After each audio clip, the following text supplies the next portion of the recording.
સુરતના એક યુવાનનો રેડિયોને લઈને અદ્ભુત શોખ સામે આવ્યો છે। સુરત શહેરના ઉધના દરવાજા પાસે રહેતા ધવલ ભંડારી પાસે 1940થી લઈને આજ દિન સુધીના રેડિયો સંગ્રહી રાખ્યા છે, જેમાંથી ઘણા રેડિયો હાલ પણ ચાલુ કન્ડિશનમાં છે। આ બાબતે ધવલ ભંડારીએ જણાવ્યું હતું કે આજના જમાનામાં પણ ગામડાઓમાં રેડિયોનું ચલણ ખૂબ જ વધારે જોવા મળી રહ્યું છે। એક સાથે મોટા સમુદાયને રેડિયો સાંકળી રાખે છે।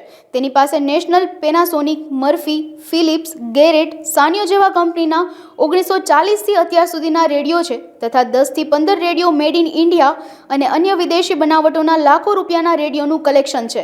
આજે આપણા દેશના વડાપ્રધાન નરેન્દ્ર મોદી પણ મહિનાના છેલ્લા રવિવારે સમગ્ર દેશને રેડિયો મારફતે જ મન કી બાત કહે છે, એટલે આજે પણ રેડિયોનું ચલન ખૂબ જ જોવા મળી રહ્યું છે।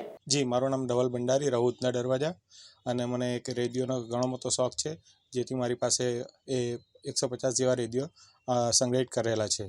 આજના યુગે પણ રેડિયોનું મહત્ત્વ એવું છે કે આપણા જે વડાપ્રધાન શ્રી નરેન્દ્ર મોદી સાહેબ અત્યારે પણ મન કી બાત જે કરી રહ્યા છે રેડિયોના આધારે કર્યા છે, જેથી ગામડાના લોકો, શહેરના લોકો એક સાથે બેસીને અમને સાંભળી શકીએ।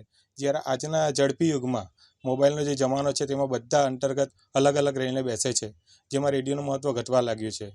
એના કારણે હું રેડિયોનો સંગ્રહ આગળ વધારીશ અને 150 બી વધારી હું સંગ્રહ કરીશ, એ મારે આગ્રહ છે। કેટલા જૂનો વિડીયો, ક્યાંથી ક્યાં? મારી પાસેથી 1940થી લઈને હમણાં સુધીના ટોટલી રેડિયા બધા સંગ્રહિત કર્યા છે। એમાં અડધા ઉપરના ભાગ મેં મેન્ટેનન્સ કરીને ચાલુ રાખેલા છે અને અડધા ચાલુ કરવાની પ્રયત્ન કરીશ।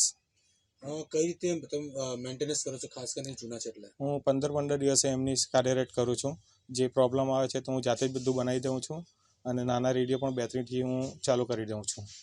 કયા કયા પ્રકારના રેડિયો છે? મારી પાસે ગેરેટના રેડિયો છે, ફિલિપ્સના રેડિયો છે, મર્ફીના રેડિયો છે, એવા અલગ અલગ પ્રકારના 10થી 15 અલગ અલગ કંપનીના રેડિયો અવેલેબલમાં છે।